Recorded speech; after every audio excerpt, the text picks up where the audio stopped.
Hey everyone, welcome back to your week ahead astrology breakdown. I'm Matthew Oliver with Stillwater Alchemy. And before we begin this week, I want to recap a very prominent aspect that happened over the weekend and still prominent as we start off this week, which is the Mars-Uranus square.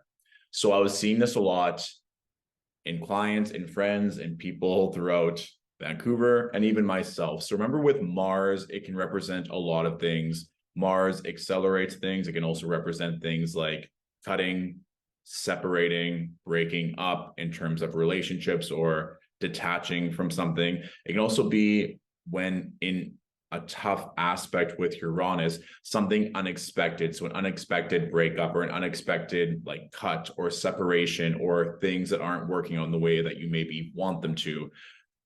So one, of course, we can look to the houses in your natal chart ruled by Leo and Taurus, given that Mars is currently in Leo, Uranus is currently in Taurus. How this manifested for me is that on Saturday evening, I had a really cute date lined up. And on Saturday morning, I woke up and I had a cold sore. And obviously a cold sore is not the end of the world, but there are certain things that you may or may not want to do on a date that may or may not involve one's lips. So I was feeling a certain type of way. And part of me just wanted to hermit all weekend and just let it heal and just rest. And then part of me was like, I'm still beautiful, amazing, and wonderful. So I just texted the date and I was like, just so you know, this is what's up. If you're still down to meet, let me know. If you want to reschedule, let me know. And he said, no, I want to meet. Gemini. So I was like, great. And the date actually went phenomenally. And I was very glad that I didn't let something like that, like something unexpected, deter me from having a wonderful experience. And that's also what I want to bring up is the Venusian element here, because even though Venus isn't in direct aspect with Uranus, it's still co-present Mars. So as you're reflecting over this weekend, and even at the start of this week, there's something that's like unexpected or tough or challenging. Is it pushing you out of your comfort zone to get a better result? Or was that separation or breakup or something that was emotionally intense serving a greater or higher purpose, especially in regards to something related to Venus? So that's something I just wanted to bring up, because a lot of times when we're learning astrology, even for myself, when these aspects are happening in real time, looking back in hindsight can almost be more powerful than when it's happening in the moment. And then the last thing I'll say about this is, because it comes up in the astrology question of the week, I was listening to a lot of podcasts for the June breakdown, but a lot of content around this Mars-Uranus, and it was all negative just because Mars is a malefic planet. And so that's why I want to be like, there's still silver linings in here, especially in my vantage point. Sometimes we have to be made extremely uncomfortable, like a Mars-Uranus aspect, to be able to see things differently, to move differently, to act differently, to make us vulnerable, to make us upset, so that we can see a situation and to rectify it. If it was always pleasurable and wonderful and expansive, you most likely wouldn't really change and your ego would just balloon up. And those times when we're facing something challenging, it allows us to be vulnerable, even if the ego does get bruised, so that we can move to a higher level of either consciousness, sympathy, empathy for ourselves and for others. All right. So let's jump into the week, shall we? We shall. So starting off on Monday, June 26th at 9 a.m. Pacific Standard Time. So we have the moon in Libra. She's separating from that square to the sun. It's also Mercury's last day in Gemini. So we can also see here as well that Mars is at 21 degrees and 39 minutes. Uranus is at 21 degrees and 30 minutes. So this separation from Mars and Uranus will become greater and greater all week long. But that's why I want to do a little bit of an intro in case you're still going through it on Monday. And that's the thing, right? Like Venus is not directly in this, but she's still within a 4-degree orb. That's still pretty close. And she's still able to give some benevolence to Mars to help it out. So even if that means that you're able to lend some support or some love to someone else that might be going through a breakup or something extremely difficult, that might also be how this manifests for you. So there's nothing maybe turbulent going on in your life. You're just helping to put out fires and to help put like a cool, soothing balm on a friend or a loved one's heart or on their life or maybe on their bank account. You're able to help them out. So that can also be how this manifests. And with the moon in Libra, I think all of us are probably going to see, how can we balance out these energies? How can we reclaim peace of mind physically or spiritually to get our head back on straight over this weekend? Because as we progress through this week, the moon is gaining light. So she's in this half moon phase and she's gaining energy for the full moon in Capricorn, which is going to be happening next Monday. So just keep that in mind, that things are building, things are growing. You can also go back to the new moon in Gemini that we had about 8 days ago, 2 weekends ago, and see how you are progressing, seeing how things are moving in your life and how you can work with these moon phases as well. So this is a half moon phase from the Gemini new moon. So looking at your Gemini ruled house, if you made specific intentions or goals, how far along are you? Are you setting new structures and dynamics in that Gemini ruled part of your chart?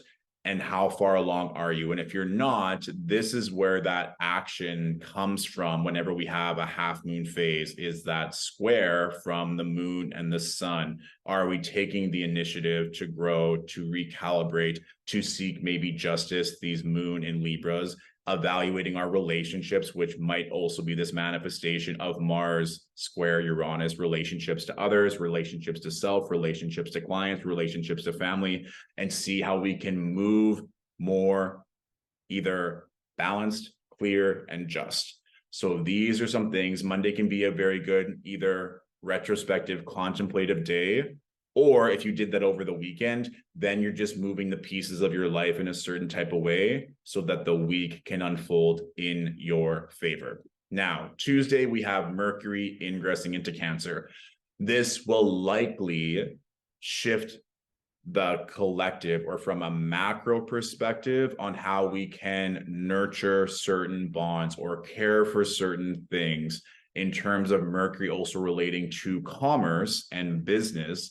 For those of you that are in a corporate entity or work for someone else, there may be great opportunities to deepen bonds either with your superiors or subordinates for the next couple of weeks.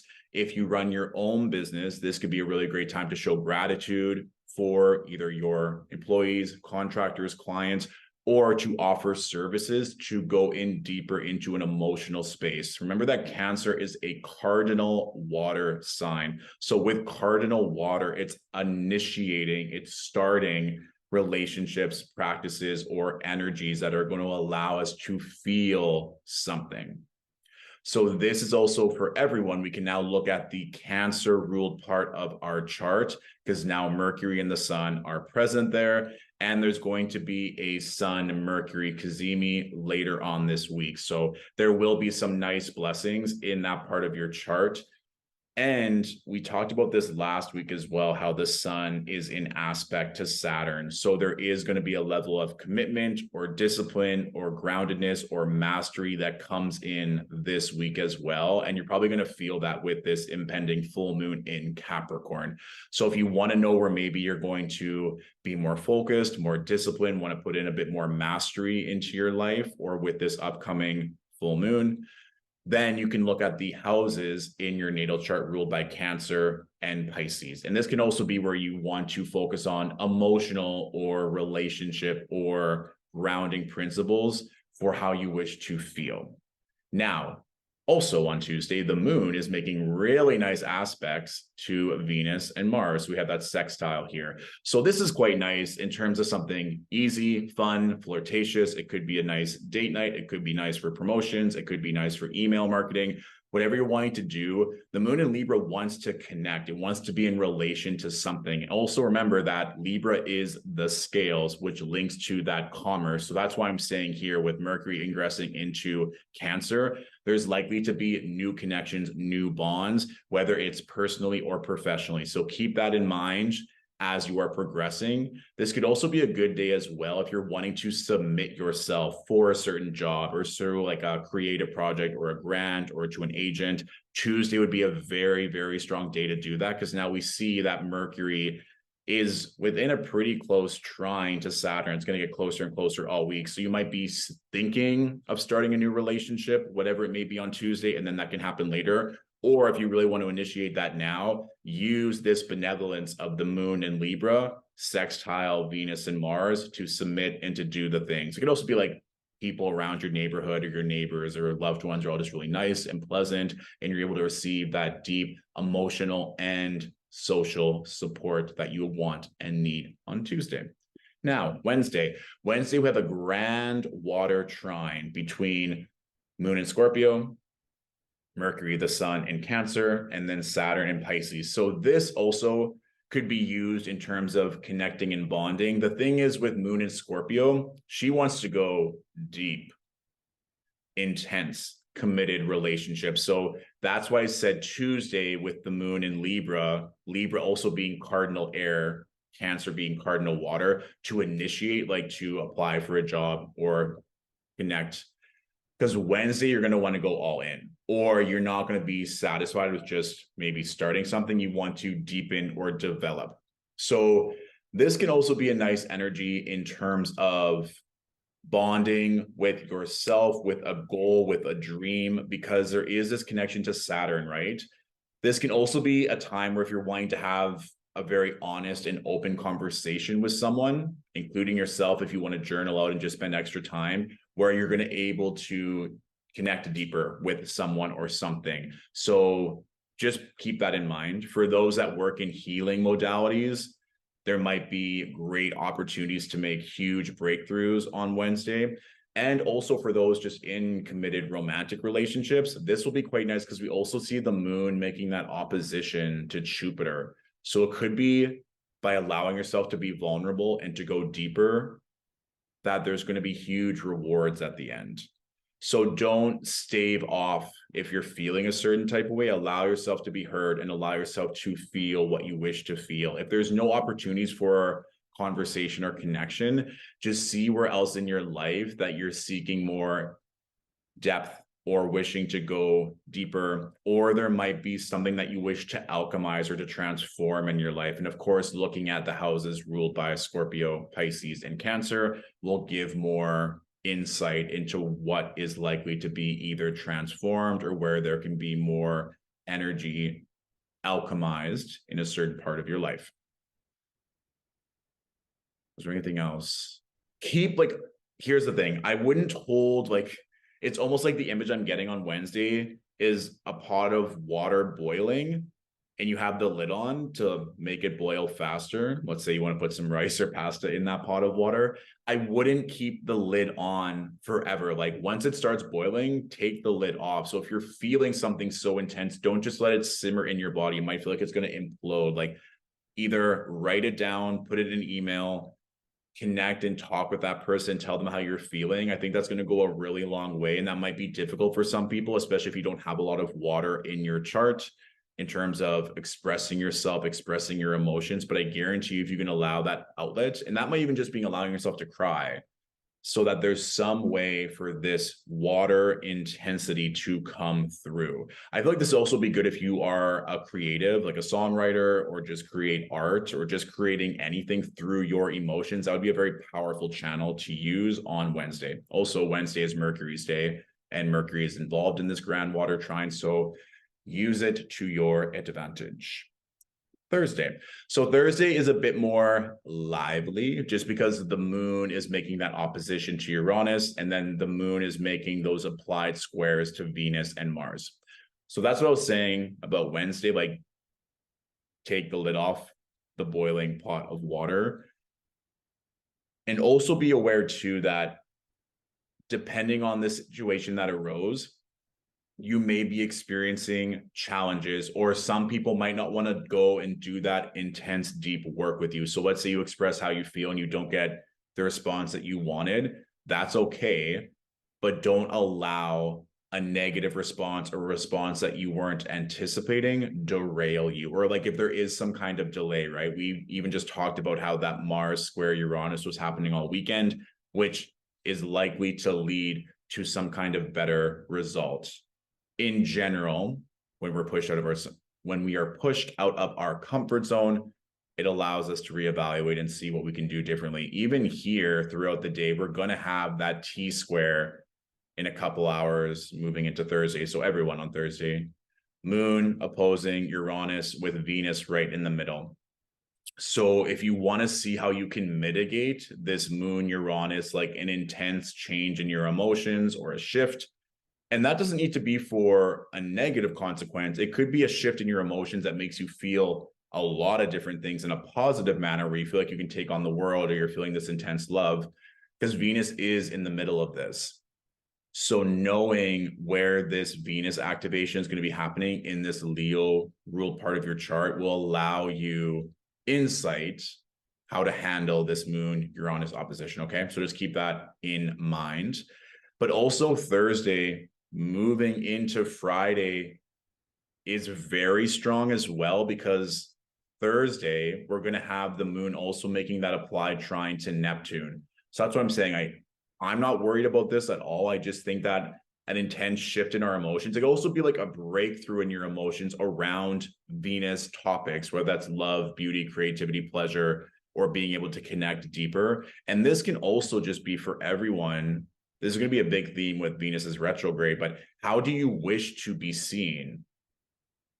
Period. And if you're not allowing yourself to be seen in that way, or you want to be seen in a different light, that's probably what's going to be triggered on Thursday. Triggered / activated. And again, look to the Leo ruled part of your chart so that we can get the intuitive insight and the creative downloads for that to happen, because Friday has a lot of really strong activations, because we're going to have that Sun-Mercury kazimi. So a kazimi is when a planet is so close to the sun, it's said to be in the heart of the sun, kind of just like right next to the heart of the king. It'd be like if you were driving in a 2-seat convertible with your favorite celebrity, and you got to be in their presence all day long, and they got to share all their amazing stories and wisdom and generosity and opportunity with you. And so if we're talking about a Sun-Mercury kazimi, it can be such a straightforward way of thinking or speaking or commerce or business or opportunity happening for you. And this is also beautiful too, because the Moon is going to be in Sagittarius, which is ruled by Jupiter. And we have Jupiter here as well in aspect to this Sun-Mercury kazimi. So it just seems like a dreams coming true energy, or something really benefic and favorable coming to light.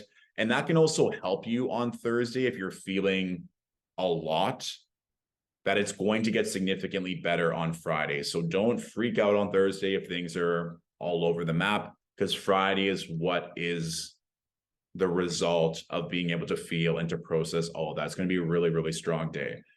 And we can also see here too that Friday, Saturday, we have this Venus-Uranus square. So that's also something to look forward to as well, like unexpected love, unexpected change in beauty, pleasure, creativity. I've also kind of been saying all week long for my creatives or people that have creative outlets that there are likely to be multiple times throughout this week that things can change and be activated in your favor. So really pay attention to that. And this can also manifest as auditions or negotiations for a certain project or a commission piece that are happening. This is going to be a really, really strong day, Friday, Saturday, because even on Saturday, now the Moon is making that applied trine to Venus. And depending on your time zone, you're still going to be in the presence of this Sun-Mercury kazimi on Saturday. So it's just such a strong day. And I'm not even mad about this Moon square Saturn square Neptune over the weekend, because it is going to be really either from a relationship, so like a personal relationship or professional standpoint. Are you going after your dreams? Are you chasing what you want to truly go after? Especially as the Moon is in this waxing gibbous phase, it's about perfecting something or getting so close to a culmination of an energy. So it might also feel like you're on the precipice of something huge and expansive, and like it's just on the tip of your tongue. It's literally right about to come through. So chase that momentum, chase that dream, and notice if there are any self-sabotaging tendencies or old fears or doubts. It can be one of those things where it's like, well, what if this happens like last time when I got super close to this? It's having faith in where you are now, having faith in all the work that you've done, that this new paradigm, that this new reality is far superior and stronger than any old doubt or sabotaging behaviors that you once faced. And then on Sunday, depending on your time zone, we're either going to have the moon in Sagittarius moving into Capricorn, or still engaging in that engaging in that Venus Mars energy with the moon. So either way, we're still engaging in a lot of fire energy. And tomorrow, or on the Monday, we're going to be having that full moon. So this is kind of similar to what I said on Saturday of momentum building, honoring that intuition, seeing what's coming through for you. Because over the weekend as well, we talked about this with that Mercury Sun kazimi when the moon is entering Sagittarius, but Jupiter is also in aspect now to the Sun and Mercury. So there is an expansive quality, or the thoughts, ideas, or business connections or commerce that is coming through is likely to be exactly what you want. And if it isn't, that might also be where this Venus-Uranus square is coming in and asking you to shift or to change, or truly ask yourself over this weekend, how bad do I want it? With the Moon-Saturn, Moon-Neptune square, you can have all the optimism and hope. We still need to ground it and to work on any subconscious fears or doubts, the Saturn in Pisces, so we can start truly feeling and emoting and living the life and dreams that we desire. So that can also be a good litmus test over the weekend of how you are feeling. If there's any residual doubt or fear that you're not going to achieve what you want from a personal or professional standpoint, that will be the work for you over the weekend to then capitalize on the full moon that's going to be happening on July 3rd. Okay, perfect. So the astrology question of the week. I just learned that if a partner and you have a moon south node conjunction, this may not be a good sign. My partner and I have been together for almost 4 amazing years. Is it a lovely, safe relationship? Yes. Can it sometimes be stagnant? Sometimes. But we learn to mix it up. Is this doomed? I honestly don't think so, but now my mind is going bonkers. Tear emoji. So I say this a lot, and I'm going to say it again. Please, please, please use discernment when receiving opinions or knowledge from an astrologer, or an astrologer who may just be an enthusiast of astrology, because things like this hurt my heart, because I have seen a lot of TikTok videos where they claim to be astrologers, like the 5 worst moon signs or 5 red flags. If you see this in a romantic interest, you should dump them right away. None of that makes any sense to me, because oftentimes what they call a red flag is a planet that's ruled by Mars or Saturn. So a placement that's in Scorpio, Aries, Capricorn, or Aquarius. And I really just feel like they're going off, again, their personal experience with maybe dates or friends, which is fine.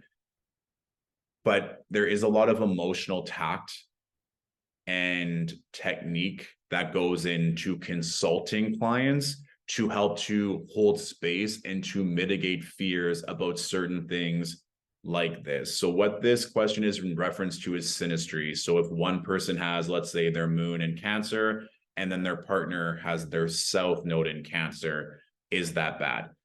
If we're talking from an evolutionary astrology standpoint, the south node represents what you just came from a past life. So patterns, conditions, energies that you are used to and accustomed to.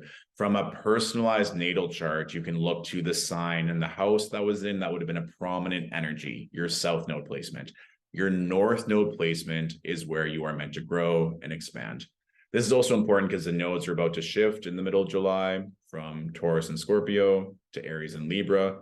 But in reference to this, most astrologers that I know and that talk about this is that a south node moon, south node Venus, south node sun synastry means that you knew each other in a past life, or that the energies in that relationship feel so familiar and feel at home. It's almost like you just get each other. I think we've all been in a situation where you meet someone and it's like you have known them for so many years, you just click. It's so easy. That does not mean the relationship is doomed. Even in this question, it was said, does it sometimes feel stagnant? In terms of we're so familiar that maybe you wouldn't change things up, or that you aren't exploring different facets of a relationship because it feels like you already know each other. That's not necessarily a bad thing. I feel like people want that familiarity. People want that safety in a relationship, especially. It can sometimes be where it's just really intense really quickly, and maybe you skip some of those more intimate parts of getting to know each other in a relationship. That's how I often see it sometimes in relationships, is that it's like a whirlwind romance and they go straight in. But from this specific question, they've been together for 4 amazing years. Exact wording. And this question, in my opinion, already answered itself. It asks, is this doomed? I honestly don't think so. So if you honestly don't think so, I don't care who's saying this. Also, this goes for me. If I say something and it doesn't resonate, you don't have to take it to heart. That goes for doctors. That goes for a politician. That goes for a celebrity. I don't care how big their following is. I don't care how beautiful they are.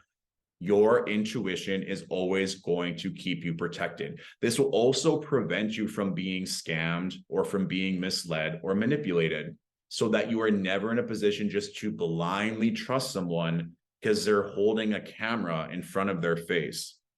And I'm not trying to denigrate this beautiful question. I'm just wanting to emphasize discernment so that we don't give away our autonomy and even allow for 1 second doubt about an amazing relationship that you have with, in this case, a romantic partner. So to wrap this up, 1, use discernment. I will always say this. 2, trust your intuition. If you feel good and something you receive questions that, and it doesn't feel aligned, we don't trust it. Or if anything, get a second opinion. But don't allow yourself to spiral, especially if intuitively you're like, that doesn't resonate. If that resonates for other people, God bless them. Number 3, in terms of a south node moon synastry, that can also relate to not only being connected or having a strong emotional connection, it can also be that maybe that person that you're connecting with was maybe a caregiver or was someone that you went to for emotional safety in a past life. So of course it would make sense that you naturally bond quite strongly with them in this timeline. I will say I've heard this in podcasts, or I've heard this from other people in the sense of when they see a south node Venus, south node moon aspect, it's almost like they automatically assume that the relationship is going to work out. So if anything, I've heard the opposite of this, where people will look at a south node moon or a south node Venus, they're like, oh, we're destined, we are partners, we're twin flames.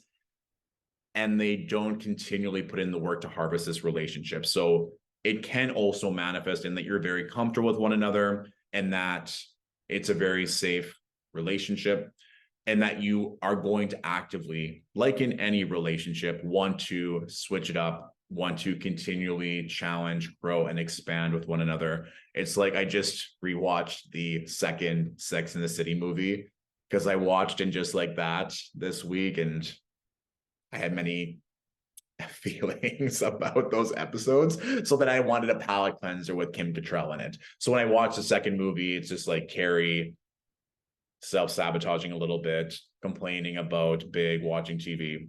It was kind of like that, how she so desperately wanted to change the relationship or not be one of those couples, those old married couples watching TV, that she almost ruined their relationship. It's like, yes, there's something to be said about feeling safe and comfortable. We can use our words to expand, to grow in any relationship. And that's the advice I would give. They already answered their own question. In my opinion, they feel great. They feel good. And if you know that you've had a past life connection with a certain lover or friend, then you just get to continually grow and expand that love and relationship by doing different things or allowing the relationship to grow in more beautiful ways in the future. All right. Let me know how that resonates. Let me know how that Mars-Uranus square manifested for you if you feel called. And truly, this whole week is about rebalancing connection, commitment, and discipline towards our dreams, getting ready for that full moon in Capricorn that's going to happen next week. So know that things are going to be moving. There's lots of momentum. There's going to be a shift on both a macro and a micro to feeling our feelings this week with that Mercury ingress into Cancer and the moon in Scorpio midweek. So just know that. And know that this is also going to be a good opportunity for relationships in general, whether it's with yourself, in business, or romantic partnerships. So with that, I bid you a fabulous weekend. I'll talk to you soon. Bye.